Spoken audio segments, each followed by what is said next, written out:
Hi friends, in this video we are going to discuss heating effect of electric current and electric power. So let's begin. इसके पहले के video में हमने देखा था कि जो हीटिंग इफेक्ट है जो करंट के अंदर जनरेट होता है, हीट जो जनरेट होती है वो अनडिजायरेबल है। हम नहीं चाहते कि जो भी एनर्जी कंज्यूम हम कर रहे हैं वो एनर्जी हीट के फॉर्म में कन्वर्ट हो। जो भी करंट हीट के फॉर्म में डिसिपेट होता है जिसकी वजह से जो आपका कंपोनेंट है उसका टेम्परेचर बढ़ जाएगा, उसकी कुछ प्रॉपर्टीज चेंज हो जाएंगी एंड जिसकी वजह से वो प्रॉपरली वर्क नहीं करेगा। तो लेकिन कुछ ऐसे डिवाइसेस भी है जैसे कि electric heater, iron, electric toaster, oven, ये सब हीटिंग इफेक्ट पे वर्क करते हैं। ये सब जूल्स लॉ ऑफ हीटिंग पे वर्क करते हैं। इस पर्टिकुलर केसेस में हम जो कॉइल्स यूज करते हैं, सोलेनॉइड कॉइल्स यूज करते हैं, वो हाई रेजिस्टेंस पावर का यूज करते हैं ताकि जो भी करंट सर्किट के अंदर फ्लो हो रहा है वो कन्वर्ट हो जाए इनटू हीट। तो आयरन, टोस्टर, इन सब का जो एप्लीकेशन है, जो प्रिंसिपल है जिसके बेसिस पे वो वर्क करते हैं, वही है आपका heating effect of electric current. अगर आप बल्ब की बात करें तो हमारा जो इलेक्ट्रिक बल्ब होता है उसके अंदर एक फिलामेंट होता है जिसको हम कहते हैं टंगस्टन। टंगस्टन यूज करने का भी वही रीजन है कि उसका मेल्टिंग पॉइंट बहुत हाई रखा जाता है ताकि जो भी करंट है वो हीट में कन्वर्ट हो और उस हीट की वजह से आपका जो टंगस्टन का फिलामेंट है वो मेल्ट ना हो, तो उसका मेल्टिंग पॉइंट ज्यादा रखा जाता है। फिलामेंट का जो लाइफ स्पैन है वो बढ़े, इसलिए जो बल्ब है उसके अंदर नाइट्रोजन और एरागॉन की, इनएक्टिव नाइट्रोजन और एरागॉन गैस रखी जाती है ताकि आपका जो बल्ब है या बल्ब के अंदर का फिलामेंट है वो लॉन्ग लाइफ रहे उसकी, राइट। इसका और एक एप्लीकेशन ये है कि उसको फ्यूज वायर में यूज किया जाता है। फ्यूज वायर को सीरीज में कनेक्ट किया जाता है सर्किट के अंदर। तो इमेजिन इट लाइक दिस कि अगर हमें सर्किट के अंदर 5 एम्पियर का करंट चाहिए लेकिन हम नहीं चाहते कि 5 एम्पियर के ऊपर का करंट सर्किट के अंदर फ्लो हो।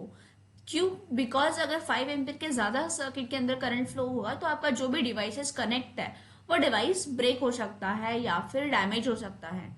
तो इस चीज को अवॉइड करने के लिए हम सीरीज कॉम्बिनेशन में जो आपका लाइव वायर होता है उसके सीरीज कॉम्बिनेशन को में फ्यूज वायर अटैच करते हैं।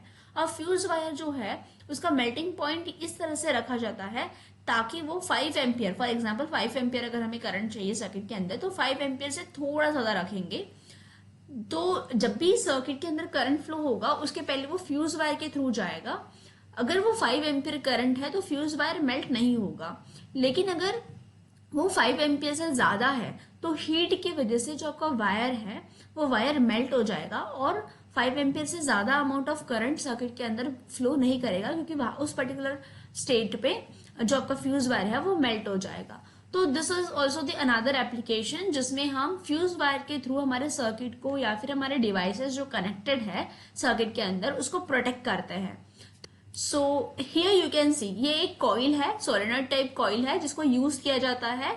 तो दिस इज कुकर के अंदर आप ये जो कॉइल्स देख सकते हो, ठीक है, इस तरह से वो ग्लो करती है। सिमिलरली आप बल्ब देख सकते हो, बल्ब के अंदर भी इस पर्टिकुलर यहाँ पे आप देख सकते हो ये सोलेनॉइड टाइप कॉइल होती है, ओके। और इसी को हम कहते हैं फिलामेंट, टंगस्टन से बना होता है। ये पर्टिकुलर जो कॉइल होती है वो टंगस्टन की होती है और ये जो आपको गैप दिख रही है, वैक्यूम दिख रहा है, यहाँ पे नाइट्रोजन गैस रहेगी जिसकी वजह से बल्ब का लाइफ स्पैन जो है वो इंक्रीज होता है। सिमिलरली आप फ्यूज देख सकते हो, तो इनका मेन फंक्शन वही होता है, ये भी हीटिंग इफेक्ट के ऊपर वर्क करते हैं। The rate of doing work उसको हम कहते हैं पावर, या फिर हम इसको we can also call it rate of consumption of energy. कितना एनर्जी कंज्यूम कर रही है कोई भी डिवाइस, उसको भी हम कहेंगे पावर। पावर का फॉर्मूला बनता है power is equals to potential difference multiplied by I. अब ये पर्टिकुलर जो फॉर्मूला है वो कैसे आया ये हमने ऑलरेडी डिस्कस किया है हमारे पहले वाली वीडियो में। इलेक्ट्रिक पावर है उसका यूनिट होता है watt. Now this is a smaller unit of power. इससे लार्जर यूनिट कमर्शियली यूज किए जाते हैं जिसको हम किलोवाट कहते हैं, उसके बारे में देखेंगे।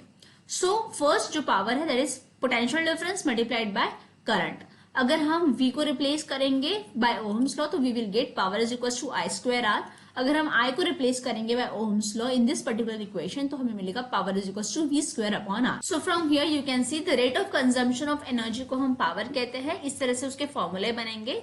अगर हम लार्जर यूनिट्स की बात करें तो लार्जर यूनिट जो होता है पावर का वो किलोवाट्स होता है, जो कि 1 kilowatt is equal to 1000 watts. अगर हम एनर्जी की बात करें तो एनर्जी हमें मिलेगा पावर मल्टीप्लाइड बाय टाइम।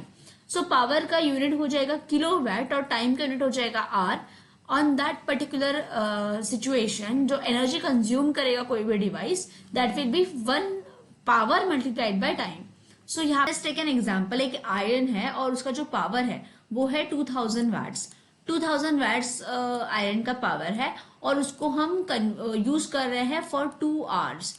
तो अगर हमें कितना एनर्जी इसने इस आयरन ने कंज्यूम किया है ये निकालना हो तो हम क्या करना है, हमें करना है energy consumption will be equals to power multiplied by hours. अब पावर जो है वो वैट्स में है, इसको अगर हम कन्वर्ट करेंगे तो किलोवाट में ये बनेगा 2 किलोवाट्स, राइट, बिकॉज 1 किलोवाट मतलब होता है 1000 वैट्स एंड उसको यूज किया है फॉर द 2 आवर्स। तो इसको मल्टीप्लाई करेंगे 2 आवर्स के साथ तो हमें जो आंसर मिलेगा वो मिलेगा 4 किलोवाट आवर। और 4 किलोवाट आवर को ही हम लिख सकते हैं यूनिट्स के फॉर्म में, तो क्योंकि किलोवाट आवर को कॉमनली हम एज ए यूनिट यूज करते हैं तो ये हो जाएगा 4 यूनिट। मतलब अगर कोई आयरन है जिसका 2000 वैट्स का पावर है, उसको 2 आवर्स के लिए अगर हम यूज कर रहे हैं तो उसने कितनी एनर्जी कंज्यूम की उस 2 आवर्स में, अगर वो हमें निकाल हमें एनर्जी कंज्यूम की है वो हमें मिलेगा 4 यूनिट्स या फिर 4 किलोवाट आवर। इसको आप जूल्स में कन्वर्ट कर सकते हैं with this formula. You can C 1 kilowatt hour का मतलब होता है 3.6 इंटू 10⁻6 जूल्स। तो 1 किलोवाट आवर का मतलब this much of amount of joule. तो 4 किलोवाट आवर का अगर हमें निकालना है तो 4 को आपको सिंपली इससे मल्टीप्लाई करना है तो आपको जो यूनिट जो भी आंसर मिलेगा वो जूल्स के फॉर्म में मिलेगा। इस तरह से आप एनर्जी कंजम्पशन हम फाइंड आउट कर सकते हैं। इससे रिलेटेड जो भी क्वेश्चन है that you can attempt in the community section. In the next video we are going to see magnetic effects of electric current. Thank you.